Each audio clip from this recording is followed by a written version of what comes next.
बिहार में आखिरी चरण में 122 सीटों पर कल वोटिंग होगी, लेकिन सोचिए तेजस्वी यादव ने कुछ बड़े और गंभीर आरोप लगाए हैं। मुकेश सहनी ने तो यहां तक कह दिया कि अगर मेरा बस चले तो मैं मीडिया चैनल्स के दफ्तर फुकवा दूं।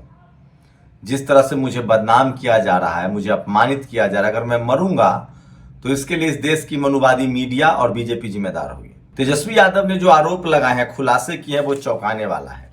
कुछ वीडियो सामने आए हैं जहां बीजेपी के नेता पत्रकार से मारपीट कर रहे हैं सवाल पूछने पर। बीजेपी के नेता घरों में पैसा पहुंचा रहे हैं। सवाल है कि जब जनता खिलाफ है तो बीजेपी चुनाव कैसे जीत जाती है। सोचिए, 6 ट्रेनें, स्पेशल ट्रेनें हरियाणा से रवाना की गई। रवीश कुमार ने लिखा है कि ट्रेनें क्यों रवाना की, वहीं बूथ बना देते, कौन आपको मना कर लेगा। कपिल सिब्बल ने भी इस पर सवाल पूछा है। तो वो तमाम बड़ी खबरें जो आपको जाननी चाहिए, जो टीवी अखबार आपसे छुपा रहा है। नमस्कार, मैं शंभू कुमार सिंह और आप देख रहे हैं नेशनल दस्तक। बिहार चुनाव में पहले फेज की वोटिंग हो चुकी है 6 तारीख को, लेकिन सोचिए आज तक स्पष्ट आंकड़े नहीं आए हैं कि कितना % वोटिंग हुआ। महिलाओं ने कितना वोट डाला, पुरुषों ने कितना वोट डाला, ये सब डेटा भी अभी नहीं दिया गया है। मतलब डिजिटल दुनिया है, इनको काउंटिंग एक दिन में करना है, लेकिन डेटा देने में इनको 10 दिन लगेगा। तेजस्वी यादव ने आरोप लगाया कि दूसरे फेज में 122 सीटों पर वोटिंग हो जाएगी, पता नहीं डेटा आएगा कि नहीं आएगा। लोग इसीलिए बेईमानी की बात कह रहे हैं। दरअसल अब लोगों को समझ में आने लगा है कि पिछले 10 सालों में वोटर लिस्ट में 1 लाख वोट हर लोकसभा और 25,000 से ज्यादा वोट विधानसभा में बढ़ा लिए गए हैं। कहा जा रहा है कि बीजेपी के पास एक 25 लाख की ऐसी आर्मी है जो घूम घूम कर देश भर में वोट डालती है, और ये बात कई सारे वीडियोज, तस्वीरों से सामने हो चुका है। उसके बाद ट्रेन भरकर लोगों को भेजा जा रहा है, पैसा बांटा जा रहा है, सब तस्वीरें सामने हैं। लेकिन उसके बाद भी प्रशासनिक लेवल पर जो तेजस्वी यादव ने आरोप लगाया वो बहुत ही गंभीर है। तेजस्वी यादव ने कहा है कि बीजेपी शासित राज्यों से लगभग 200 पुलिस कंपनियां तैनात की गई है। पहले सीआरपीएफ की तैनाती होती थी, पैरामिलिट्री फोर्सेस की तैनाती होती थी, अब राज्यों की पुलिस की तैनाती की जा रही है। ये बड़ा सवाल है, बड़ा आरोप लगाया है। पहले ही कहा गया था कि गुजरात और यूपी शासित राज्यों के जो ऑब्जर्वर जो बनाए गए हैं वो ज्यादातर आईएएस ऑब्जर्वर होते हैं। हर विधानसभा के 243 विधानसभा तो 243 ऑब्जर्वर बनाए गए हैं।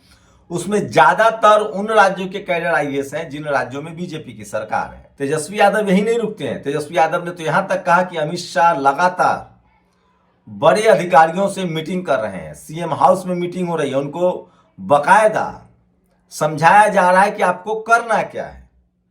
ये तमाम बड़े आरोप लग रहे हैं कि किस तरह से जुडिशरी का जैसे इस्तेमाल होता है, मीडिया का इस्तेमाल होता है, अब न्याय पुलिस का भी इस्तेमाल हो रहा है। ये बड़ा गंभीर आरोप तेजस्वी यादव ने लगाया है। वो तमाम प्रेस कॉन्फ्रेंस आप नेशनल दस्तक पर भी देख सकते हैं। वही सोचिए, इन सब के बावजूद अभी भी चुनाव आयोग डेटा नहीं दे रहा है। वोट चोरी का मामला जो है वो पब्लिक डोमेन में है, उसके बावजूद मीडिया का प्रोपगेंडा जारी है। पिछले 2 दिनों से जैसे ही पहले फेज की वोटिंग शुरू हुई, 2 दिनों से लगातार सूत्रों के हवाले से खबर चल रही है कि मुकेश सहनी नाराज हैं, वो रैलियों में नहीं जा रहे हैं। आज मुकेश सहनी ने ताबड़तोड़ हमला किया। वो आवेश में, इमोशंस में इतना ज्यादा बोल गए कि उन्होंने कहा कि अगर मेरा बस चले तो मैं इन सूत्रों से खबर चलाने वाले पत्रकारों के मीडिया चैनल को अपने समर्थकों से फुकवा डालूं। सोचिए, मेरी कुछ मजबूरी रही होगी, मैं क्यों नहीं गया मुझसे बात करते, आपने खबर चला दी कि मैं बीजेपी के संपर्क में हूं, मेरा तेजस्वी यादव से नहीं बन रहा है। दरअसल ये मीडिया वाला जो प्रोपगेंडा है, जो जातिवादी मनुवादी मीडिया, अब तक जब तक हर हाथ में मोबाइल और सोशल मीडिया नहीं था, नेशनल दस्तक जैसे चैनल नहीं थे, दलित पिछड़े पत्रकार नहीं थे, तब तक ये लोग 10-20% वोटों को स्विंग करा देते थे, झूठा नैरेटिव बनाते थे। पहले ही ओपिनियन पोल, एग्जिट पोल, रोज ग्राउंड रिपोर्ट डालते थे कि इस पार्टी की हवा चल रही है। इस देश में मनुवादी मीडिया, जातिवादी मीडिया बहुजन नेताओं को बदनाम करता है, दलित पिछड़े कोई भी नेता हो, चाहे वो किसी पार्टी में हो। देखिए, मोहन यादव ने 27% रिजर्वेशन की बात कही, मीडिया उसके खिलाफ हो गया। तो ये जो मनुवादी जातिवादी मीडिया का जो काम था, ये अब धीरे धीरे एक्सपोज हो चुका है। बहुजन समाज के पास भी पत्रकार हैं, अब सोशल मीडिया प्लेटफॉर्म है और वो सवाल पूछ रहे हैं। इसलिए बीजेपी के एक नेता ने उनका बाकायदा उनसे मारपीट करने लगे।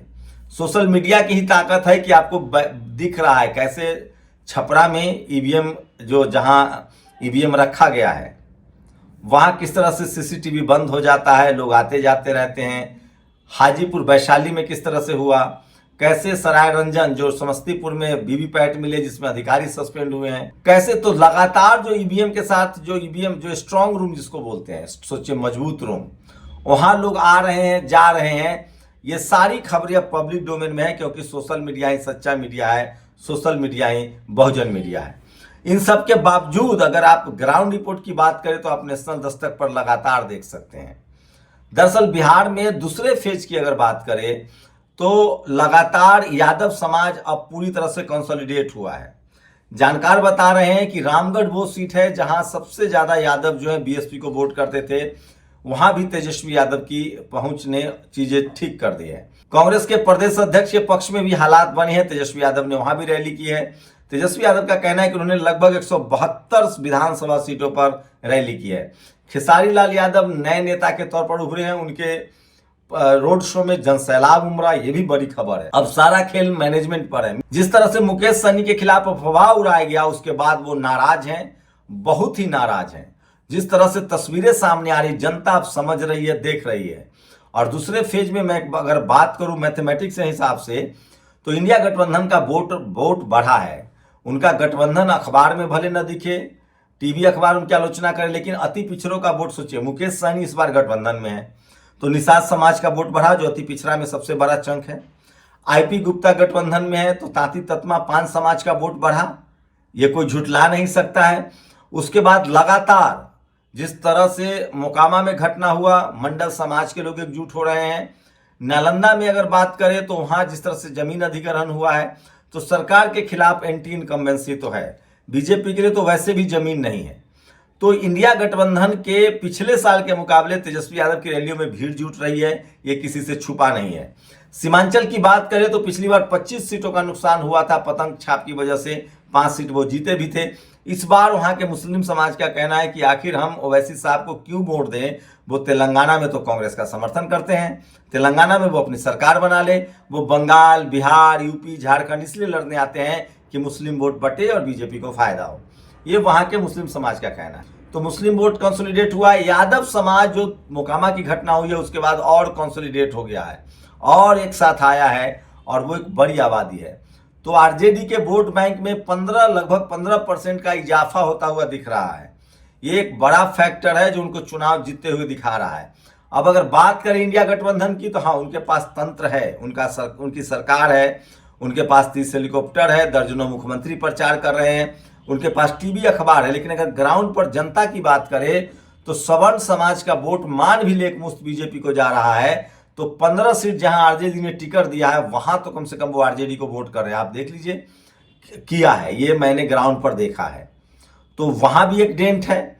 तो ये सबसे बड़ा सवाल है। वहीं जेडीयू और बीजेपी का गठबंधन मुख्यमंत्री को लेकर अब तक क्लियर नहीं है।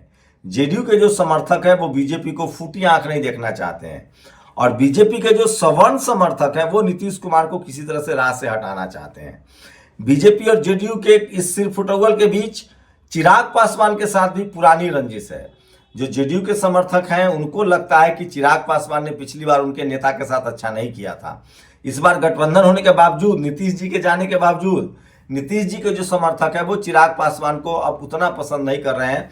लेकिन इससे नुकसान नीतीश जी का ज्यादा हो रहा है, क्योंकि जहां चिराग पासवान सिर्फ 29 पर लड़ रहे हैं, नीतीश कुमार 101 सीट पर लड़ रहे हैं। ऐसे में चिराग पासवान के समर्थक जो है वो जेडीयू को नुकसान पहुंचा रहे हैं। तो जेडीयू वाले बीजेपी और चिराग पासवान को नुकसान पहुंचा रहे हैं, बीजेपी और चिराग पासवान के लोग जेडीयू को नुकसान पहुंचा रहे हैं और यही बड़ा जीत का फैक्टर है। उसके बाद तेजस्वी यादव ने जिस तरह से प्रचार को कंसोलिडेट किया है, जिस तरह से वोट अधिकार, राहुल गांधी की विश्वसनीयता बढ़ी है, क्रेडिबिलिटी बढ़ी है संविधान को लेकर। आप सोचिए, दिल्ली में पॉल्यूशन के खिलाफ प्रदर्शन होता है, लोग हाथ में संविधान लेकर पहुंच जाते हैं। राहुल गांधी का एक्सेप्टेंस बढ़ा है, दलित समाज के लोगों के, उनके चूंकि प्रदेश अध्यक्ष हैं, तेजस्वी यादव के वोट बैंक में इजाफा हुआ है। तो ओवरऑल अगर बात करें तो कांग्रेस का जो है वो ग्राफ बढ़ा है, उनका सोशल एक्सेप्टेंस बढ़ा है, सामाजिक न्याय, संविधान सुरक्षा सम्मेलन की वजह से उनकी क्रेडिबिलिटी बढ़ी है। उसी तरह से इंडिया गठबंधन के वोटों का इजाफा हुआ है। फिलहाल बीजेपी और एनडीए का नुकसान होता दिख रहा है। लेकिन सबसे बड़ा जो खेल चल रहा है, जिस तरह से अमित शाह ने कहा कि बीजेपी की सरकार बनेगी, वो एनडीए नहीं कह रहे, ये भी एक बड़ा खबर है। वहीं दलित, पिछड़े, अति पिछड़े, किसान, अल्पसंख्यकों को लग रहा है कि बिहार में अगर बीजेपी की सत्ता आती है तो सबल मुख्यमंत्री होगा। योगी आदित्यनाथ खुद बुलडोजर की हिमायती बन रहे हैं।